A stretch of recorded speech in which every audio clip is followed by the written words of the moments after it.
বইপাঠ by আইকে চ্যানেলে আপনাদের সকলকে স্বাগতম। আপনারা শুনছিলেন আমিনুল ইসলামের বিখ্যাত বই গল্পে গল্পে বিংশ শতাব্দী।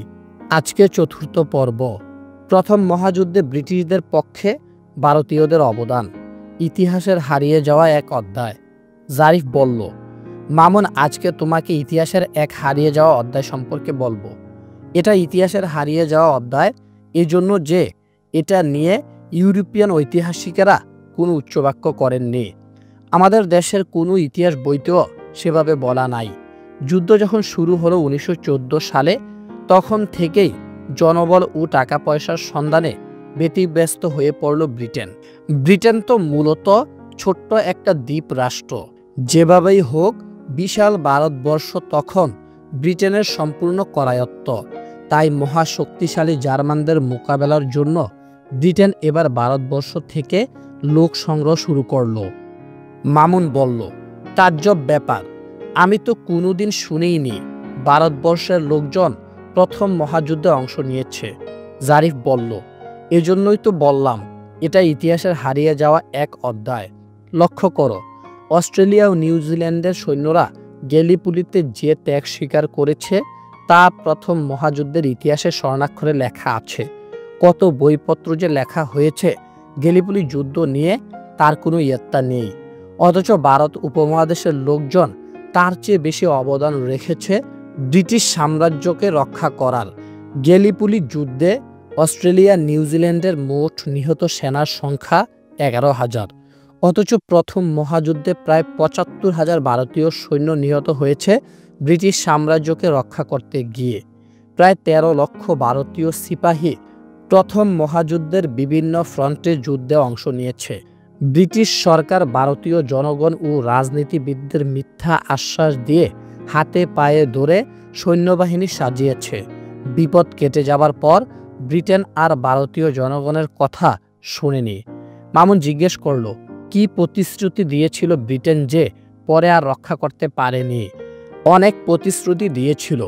যেমন ব্রিটেন ভারতের রাজনীতিবিদদের আশ্বাস দিয়েছিল যুদ্ধ শেষে ভারতকে অস্ট্রেলিয়া ও দক্ষিণ আফ্রিকার মতো স্বায়ত্তশাসিত ডোমিনিয়ন বানাবে। সেটা আর হয়নি। উল্টো প্রথম মহাযুদ্ধের পরপরই 1919 সালে কুখ্যাত জালিয়ানওয়ালাবাগের হত্যাকাণ্ড ঘটে। বিশ্বকবি রবীন্দ্রনাথকে মর্মে মর্মে পুড়িয়েছিল পরাধীনতা। তিনিও বলেছিলেন, হায়, আমরা এমন এক জাতি যে আমাদের কথা শোনার মতো কেউ নাই বিশ্ব সভায়। তবে প্রথম মহাযুদ্ধে ভারতীয় বাহিনী ব্রিটিশকে সাহায্য করায় এ উপমহাদেশের স্বাধীনতা আন্দোলন আরও বেগবান হয়। পরবর্তীতে উপমহাদেশের লোকজন বুঝে যায় যে বাবার উপরও বাবা আছে। তেমনি ব্রিটিশদের বাবা হলো জার্মানরা। জার্মানিকে ভয় পাচ্ছে ব্রিটিশরা, এটা ভেবে পরাধীন ভারতের লোকজন কিছুটা মজাও পেত। জার্মানির প্রতি মনের অজান্তে অনুরাগ সৃষ্টি হলো ভারতীয়দের। আর প্রথম মহাযুদ্ধের পর ভারতীয় রাজনীতিবিদগণ ব্রিটিশদের সাথে চোখে চোখ রেখে কথা বলতো, যেটা যুদ্ধের পূর্বে কল্পনাও ছিল না। শুরু হলো 1916 সাল। এবার জার্মানদের পরাজয় শুরু। মামুন, আমরা আবার যুদ্ধক্ষেত্রে ফিরে যাচ্ছি। প্রায় 1.5 বছর হতে চলল প্রথম মহাযুদ্ধের। কোনো চূড়ান্ত ফলাফল হওয়ার লক্ষণ নেই। শুধুমাত্র রাশিয়া দুর্বল হয়ে আরও যুদ্ধ করতে চাইছিল না। আর তুরস্ক মিত্রবাহিনীর আক্রমণের মুখে তার দারদানেস প্রণালী রক্ষা করল মোস্তফা কামাল আতাতুর্কের নেতৃত্বে। এ দুটি ঘটনা ছাড়া যুদ্ধ হয়ে পড়েছিল মেরমেরে। যুদ্ধ বন্ধ করতে কেউ এগিয়ে আসেনি। তবে 1916 সালে দৃশ্যটা পাল্টে যেতে লাগলো। জার্মান চিফ অফ স্টাফ ফলকেন হাইন আবার পশ্চিম ফ্রন্টে যুদ্ধে জড়াতে চাইলেন। তিনি জার্মানির যুদ্ধবাজ সম্রাট দ্বিতীয় উইলহেমকে জানালেন, ফ্রান্সের মাটিতেই সব কিছুর ফয়সালা হবে। যদিও প্রথম দিকে সিলাইফেন পরিকল্পনা ব্যর্থ হয়েছিল, এখন ঠান্ডা মাথায় রয়ে শয়ে ফ্রান্সকে আক্রমণ করতে হবে। এমন পরিস্থিতি সৃষ্টি করতে হবে যাতে ফ্রান্স আত্মসমর্পণ করতে বাধ্য হয়। পুরো 1916 সাল জুড়ে ব্রিটেন ফ্রান্স মিলিত শক্তির সাথে জার্মানির তুমুল যুদ্ধ হয়। উভয় পক্ষে প্রায় 30 লক্ষ সৈন্য এ রক্তক্ষয়ী সংগ্রামে লিপ্ত থাকে। শেষমেশ পরাজয় হয় জার্মানদের। তাই 1916 সালের শেষ সময়টাকে বলা যায় প্রথম মহাযুদ্ধের শেষের শুরু। ব্যাটল অফ বারদুন, প্রথম মহাযুদ্ধের সবচেয়ে রক্তাক্ত সংঘাত। 1916 সালের ফেব্রুয়ারির 21 তারিখ থেকে শুরু হওয়া এই যুদ্ধের ডিসেম্বরের 18 তারিখ পর্যন্ত স্থায়ী থাকে। হায়রে যুদ্ধ! লাখ লাখ মানব সন্তান অকালে প্রাণ হারায় বারদুনের যুদ্ধে। প্রচুর শক্তি ক্ষয় হতে লাগলো দুই পক্ষের। জার্মানরা ফ্রান্স দখল করার জন্য মরিয়া হয়ে উঠল। শেষবারের মতো ফ্রান্স ব্রিটেনের সহযোগিতায় আবারও যুদ্ধে ঝাঁপিয়ে পড়ল। জার্মানরা জানতো এবার ফ্রান্স দখল করতে না পারলে হয়তো আর সম্ভব নয়, কিন্তু ব্রিটেন জার্মানিকে মোকাবেলার জন্য এবার মরণ কামড় দিল। বেলজিয়াম ও ফ্রান্স সীমান্তে ঘাঁটি গেড়ে বসে থাকা জার্মান সৈন্যগণ ফ্রান্সের ভিতরে ঢুকতেই পারেনি। এ যুদ্ধের পুরো বর্ণনা দেওয়ার দরকার নেই, শুধু এতটুকু জেনে নাও, বারদুনের যুদ্ধ শেষ হওয়ার পর দেখা গেল উভয় পক্ষের প্রায় 10 লাখ সৈন্য নিহত হয়েছে। 1916 সালে সারা বছর ধরেই এই যুদ্ধ চলছিল। প্রথমবারের মতো ট্যাঙ্ক ব্যবহৃত হয় এই যুদ্ধে। একটা ব্যাপার হচ্ছে, যদিও যুদ্ধে জয়ী হয়েছিল ব্রিটেন, ফ্রান্স তাদের সামরিক শক্তি প্রায় নিঃশেষ হয়ে পড়েছিল। ক্লান্ত ও বিধ্বস্ত হয়েছিল এ দুটি দেশ। এত সৈন্য হারিয়ে বিপুল ক্ষয়ক্ষতির শিকার হয়ে এরকম বিজয়ের কি মানে? পুরো ইউরোপের আকাশ বাতাস ভারী হয়ে উঠেছিল সৈনিকদের আহাজারিতে। 1917 সাল শুরু হওয়ার পর সবার মনে শুধু একটাই প্রশ্ন ছিল, ক্ষয়ক্ষতি তো হলোই, এবার যুদ্ধ বন্ধ হবে কবে? জার্মানির অপরাজয় সাবমেরিন। প্রথমে জারিফ জিজ্ঞেস করল, মামুন, তোমাকে নিয়োগ পরীক্ষার একটা গুরুত্বপূর্ণ প্রশ্ন করি। বাংলাদেশ কবে সাবমেরিন যুগে প্রবেশ করে? মামুন বলল, এটা কোনো প্রশ্ন হলো? মুখস্থ বিদ্যার জন্য আল্লাহর এই দুনিয়ায় বইয়ের কি অভাব আছে? 2017 সালের 12 মার্চ বাংলাদেশ 41তম দেশ হিসেবে সাবমেরিন যুগে প্রবেশ করে। চীনের পিপলস আর্মি কর্তৃক ব্যবহৃত দুটি পুরনো সাবমেরিন বাংলাদেশ কিনে নেয়, যার নাম হচ্ছে নবযাত্রা ও জয়যাত্রা। মামুন আবার পাল্টা প্রশ্ন করল, প্রথম বিশ্বযুদ্ধের ইতিহাস বর্ণনার সাথে বাংলাদেশের সাবমেরিন কেনার কি সম্পর্ক? সম্পর্ক আছে। আসলে ব্যাপারটা কি জানো?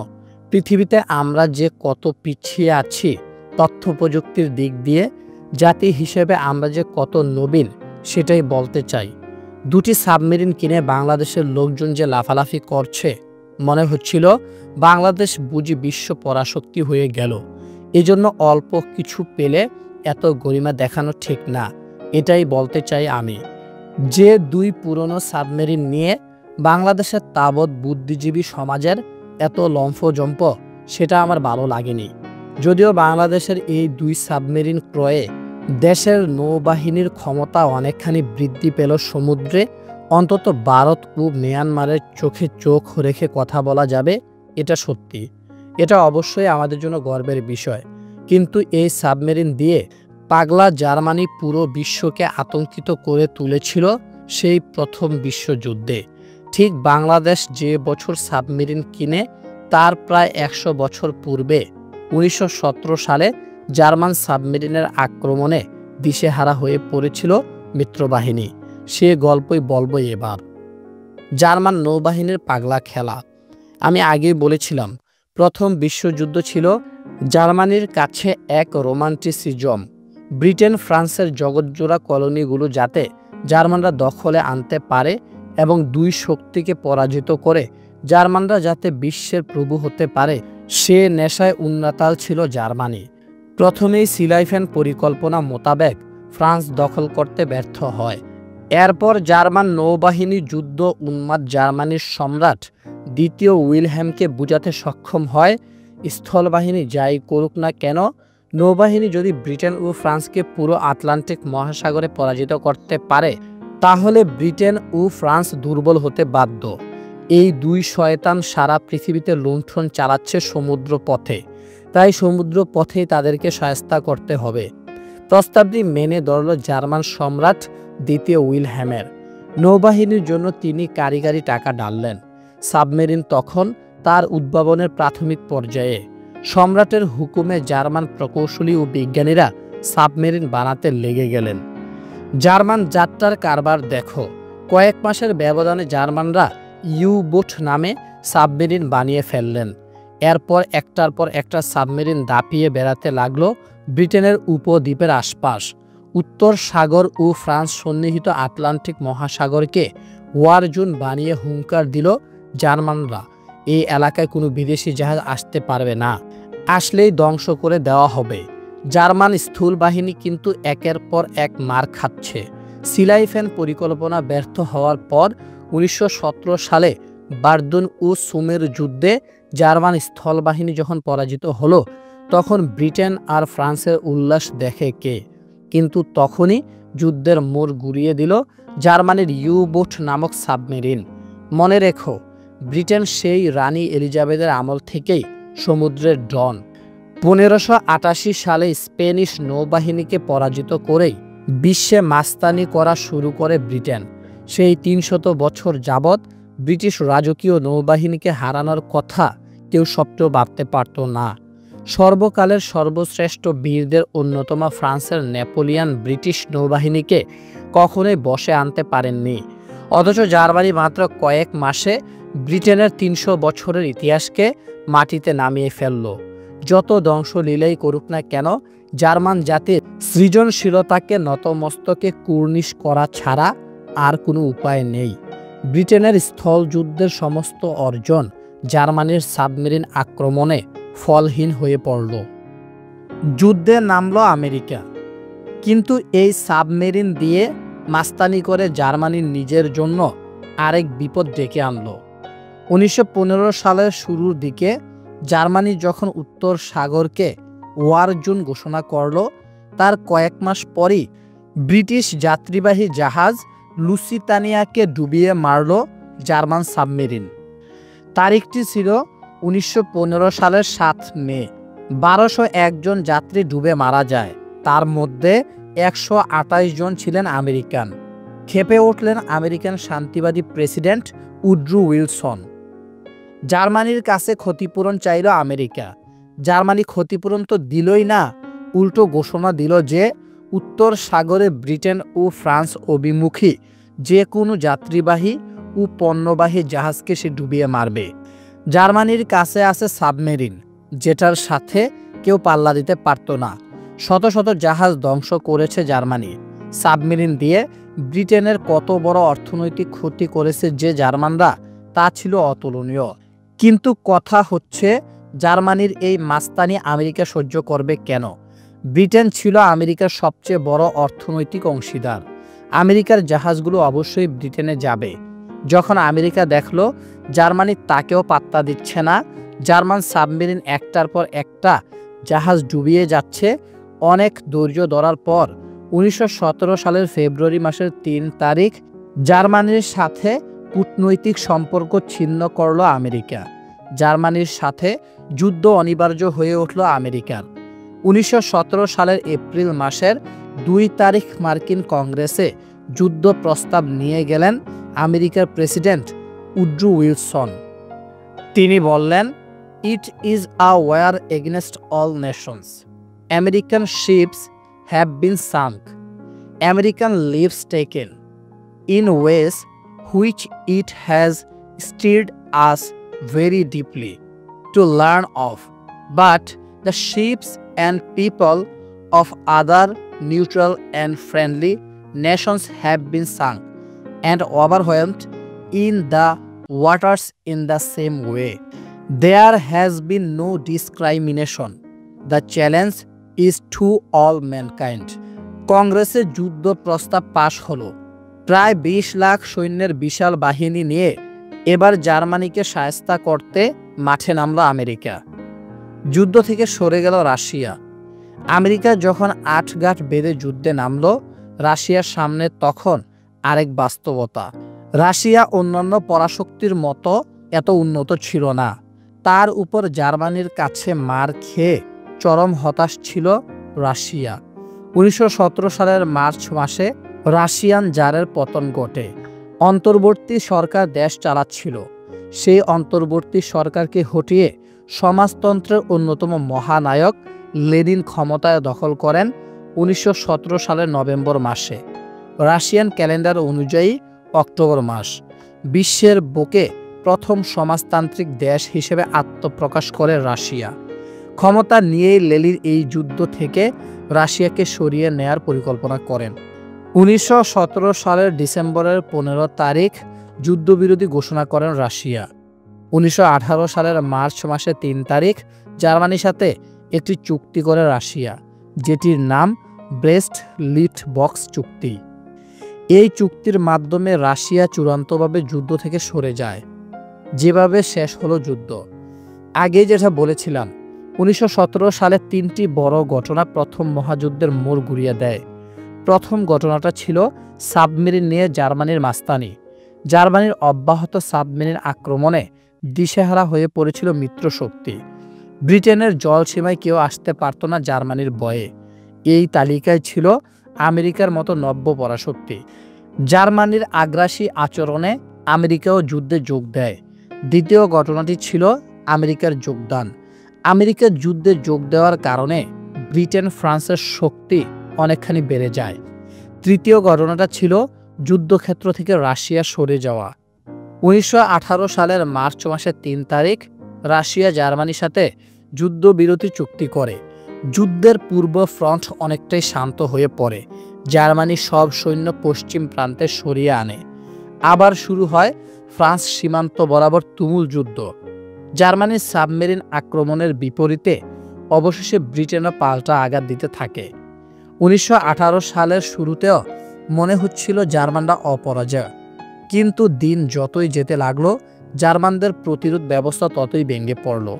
ব্যাপারটা হচ্ছে টানা 4 বছরে জার্মানরা কেবল যুদ্ধই করে গেছে। এই ফাঁকে কখন যে তাদের অর্থনীতি ভেঙে পড়েছে, লোকবল ক্ষয় হয়ে যাচ্ছে, সেই হিসাব করার ফুসরত তারা পায়নি। প্রতি ঘন্টায় গড়ে 55 জন লোক নিহত হচ্ছিল জার্মানির। প্রথম মহাযুদ্ধের শুরুতে জার্মানির বাণিজ্য ও শিল্প উৎপাদন ছিল ব্রিটেন ফ্রান্সের সম্মিলিত শক্তির সমান।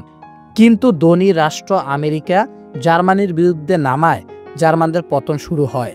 যুদ্ধের কারণে শ্রমশক্তি নিয়োজিত থাকায় শিল্প উৎপাদন মারাত্মকভাবে কমে যায়।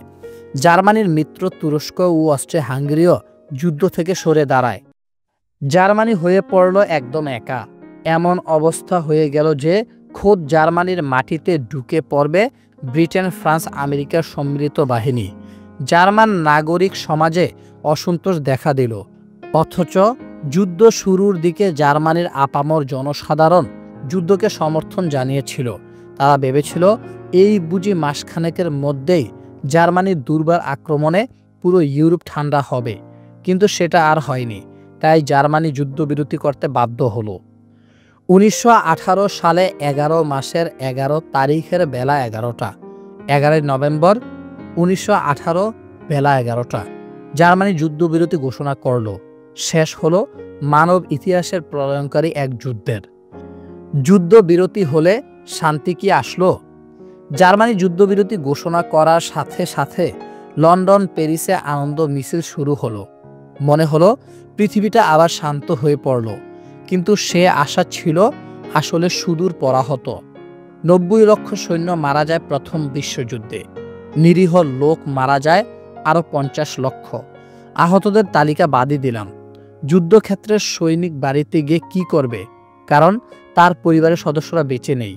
প্রথম মহাযুদ্ধের সবচেয়ে বড় ক্ষতিটা ছিল মনোজাগতিক। মানুষের মনে হতাশা, দুঃখ ও অসহায়বোধ গ্রাস করতে লাগলো। শিল্পে সাহিত্যে এর প্রভাব পড়ে। প্যারিসে শান্তি সম্মেলন আহ্বান করা হলো।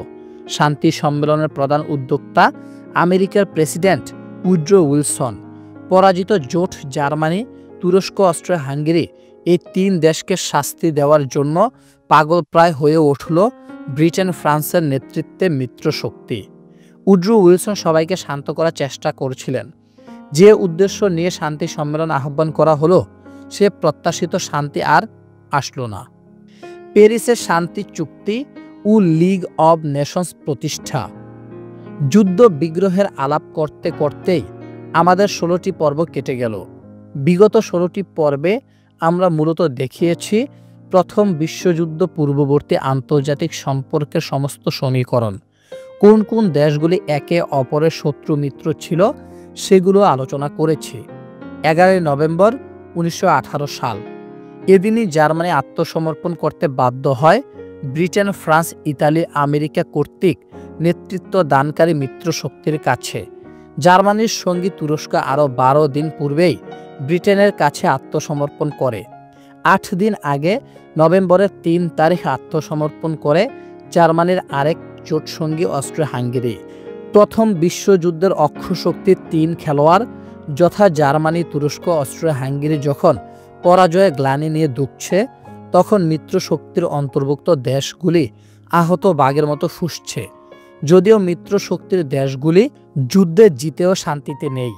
প্রথম বিশ্বযুদ্ধে প্রায় 1,80,00,000 লোক মারা যায়, যার অর্ধেকই হচ্ছেন সামরিক বাহিনীর লোকজন।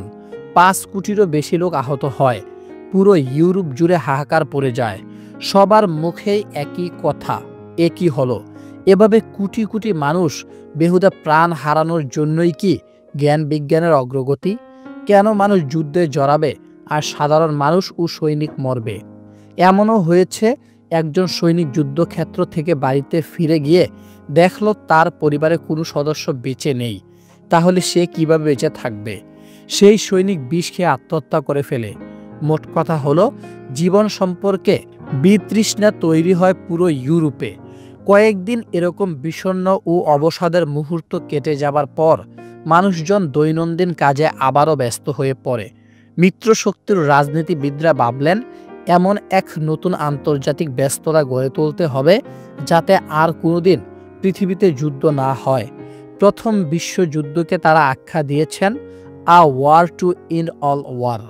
18 জানুয়ারি 1919 প্যারিস শান্তি সম্মেলন শুরু। শান্তি সম্মেলন শুরুর আগেই ভয়াবহ স্প্যানিশ ফ্লু শুরু হলো পুরো ইউরোপ জুড়ে। লাখ লাখ মানুষ মরতে শুরু করলো। আবার যুদ্ধের চেয়ে আরও ভয়াবহ হয়ে উঠল স্প্যানিশ ফ্লু। আজকের মতো বিশ্বের দেশগুলির মাঝে তখন এত বেশি যোগাযোগ ছিল না বিধায় এই মহামারী ইউরোপের বাইরে ছড়িয়ে পড়েনি। প্রায় 2 বছর স্থায়ী এই স্প্যানিশ ফ্লুতে প্রায় 5 কোটির কাছাকাছি মানুষ মারা যায়। সে যাই হোক, এর মধ্যেও শান্তি আলোচনা শুরু হলো। তৎকালীন পৃথিবীতে স্বাধীন দেশের সংখ্যা অনেক কম ছিল। 32টি দেশ থেকে প্রতিনিধিরা জড়ো হলো প্যারিসে। এই শান্তি সম্মেলনের প্রধান নেতা হয়ে উঠলেন আমেরিকার প্রেসিডেন্ট উড্রো উইলসন। 1823 সালে মনরো ডক্ট্রিনের আওতায় আমেরিকা পুরো বিশ্ব থেকে বিচ্ছিন্ন হয়ে নিজেদের উন্নতি সাধনে মনোযোগ দিয়েছে। 1872 সালে আমেরিকা হয়ে যায় বিশ্বের সবচেয়ে ধনী দেশ। জার্মানি যখন আমেরিকার বেশ কয়েকটি জলযান ডুবিয়ে দেয়, তখনই মূলত অনিচ্ছা সত্ত্বেও 1917 সালে আমেরিকা যুদ্ধে নামে। যুদ্ধ শেষে দেখা যায় আমেরিকা যুদ্ধে খুব কম ক্ষতিগ্রস্ত হয়েছে। আবার সে অনেক সম্পত্তির মালিক, ভূখণ্ডও তার বেশি। সব দেশগুলি বিনা বাক্যে আমেরিকার মাতব্বরি মেনে নিল। শান্তি সম্মেলনের মূল খেলোয়াড় আমেরিকার নেতৃত্বাধীন বিগ ফোর।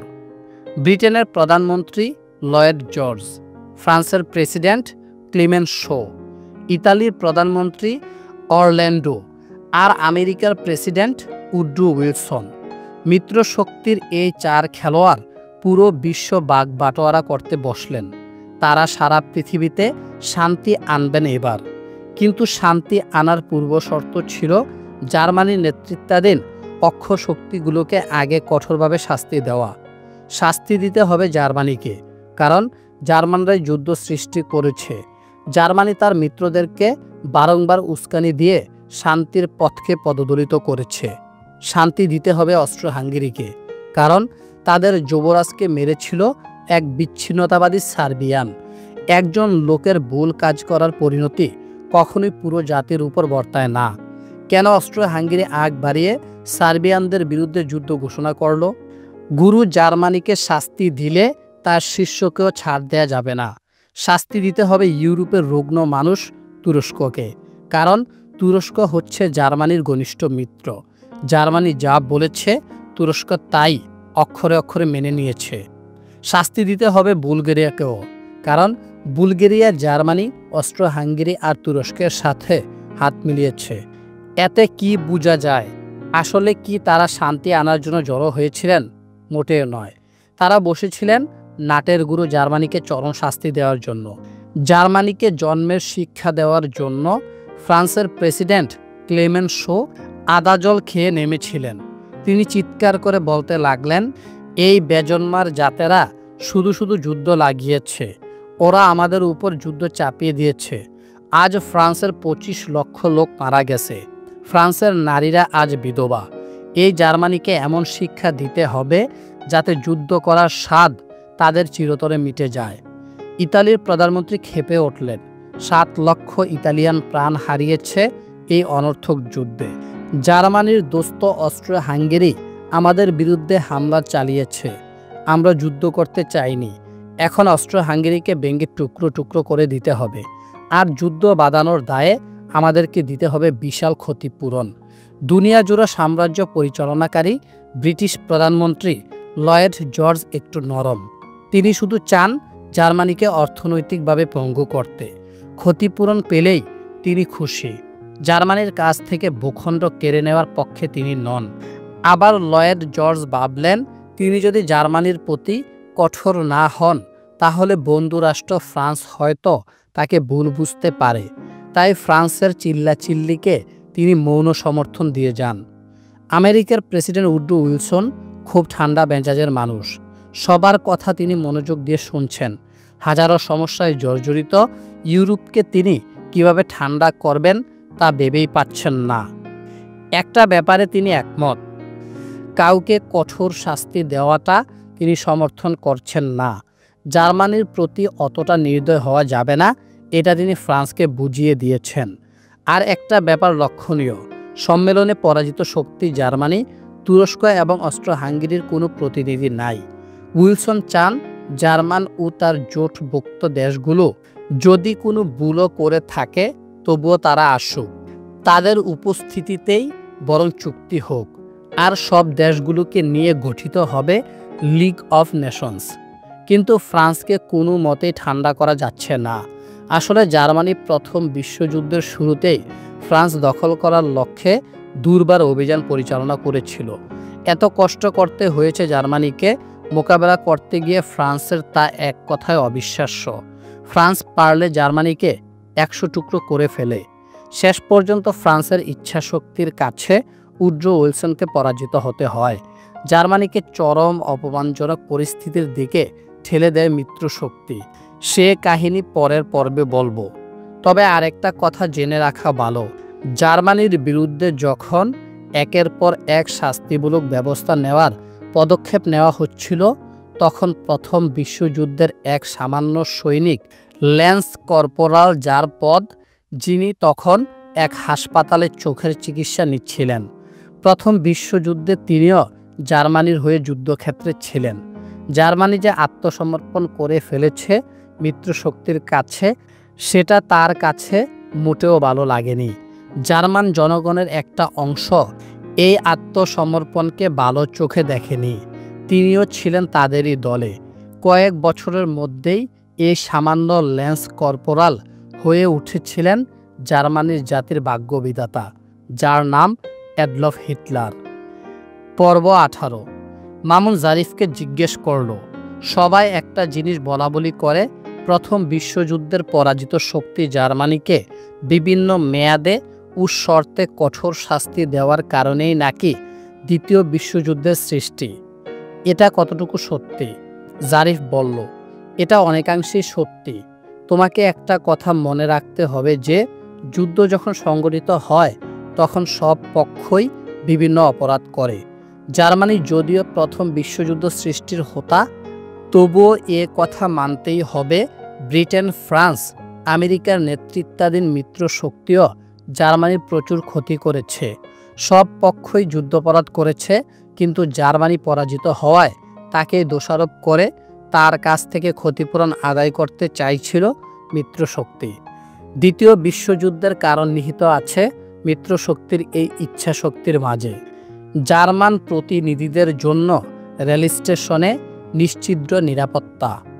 প্যারিস শান্তি চুক্তি যে পরবর্তীতে কার্যকর শান্তি চুক্তি হতে পারল না, এর অন্যতম কারণ হচ্ছে এ সম্মেলনে জার্মানি ও তার জোট সঙ্গীদের কোনো মতামতকে প্রাধান্য দেওয়া হয়নি। শান্তি সম্মেলনের প্রথম দিকে জার্মানিকে আমন্ত্রণ পর্যন্ত জানানো হয়নি। ফ্রান্স জার্মানির বিরুদ্ধে বিভিন্ন শাস্তিমূলক ব্যবস্থা কার্যকর করার দাবি জানালো। যদিও আমেরিকার প্রেসিডেন্ট উড্রো উইলসন জার্মানির প্রতি অনেকটা নমনীয় ছিলেন।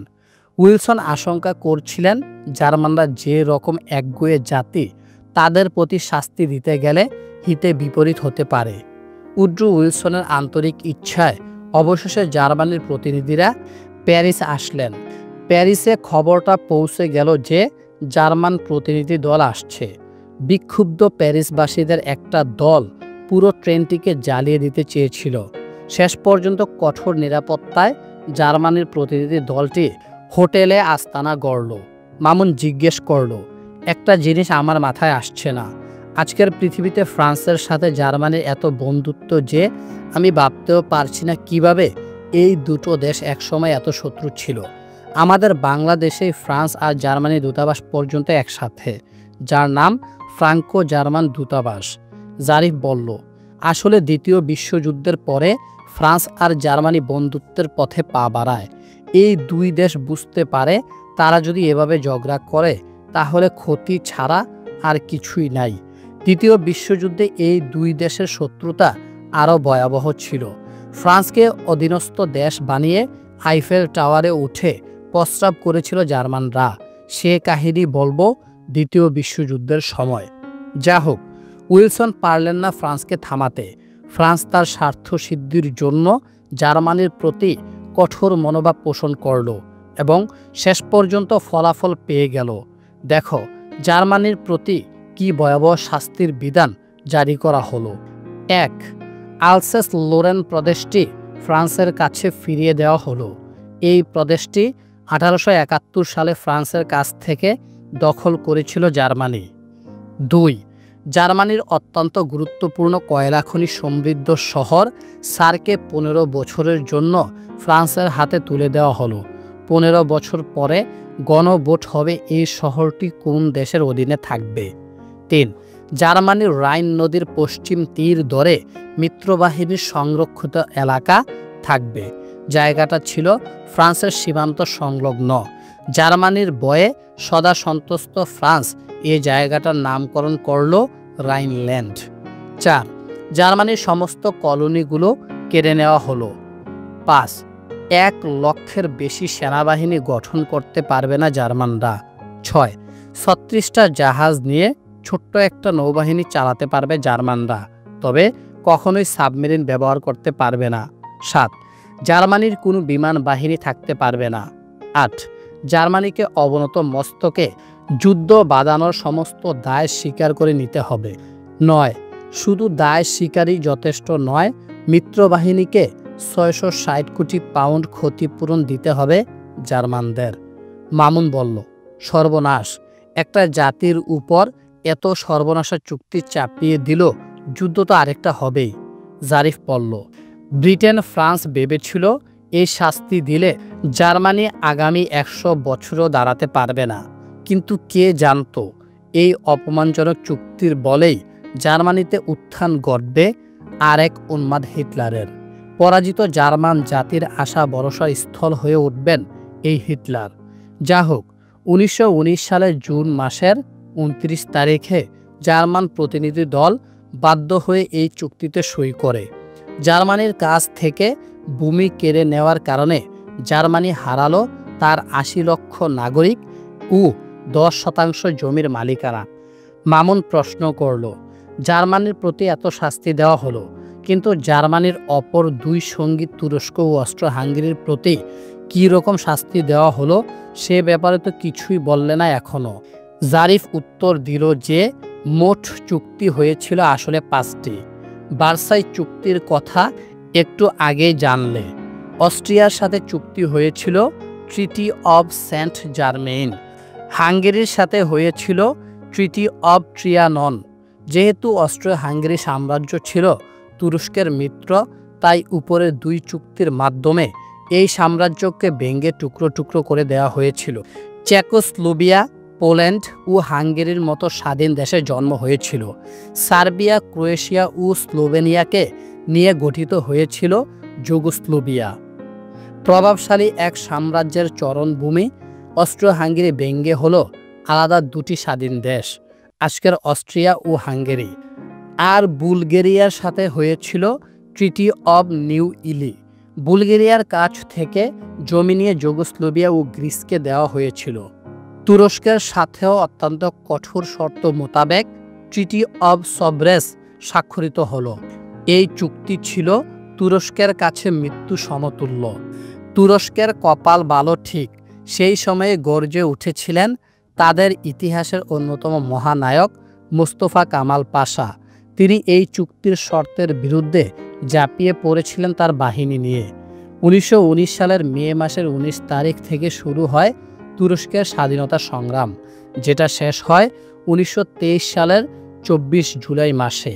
তুরস্কের সেই সব সংগ্রামের ইতিহাস মধ্যপ্রাচ্যের ইতিহাস বলার সময় আলোচনা করব।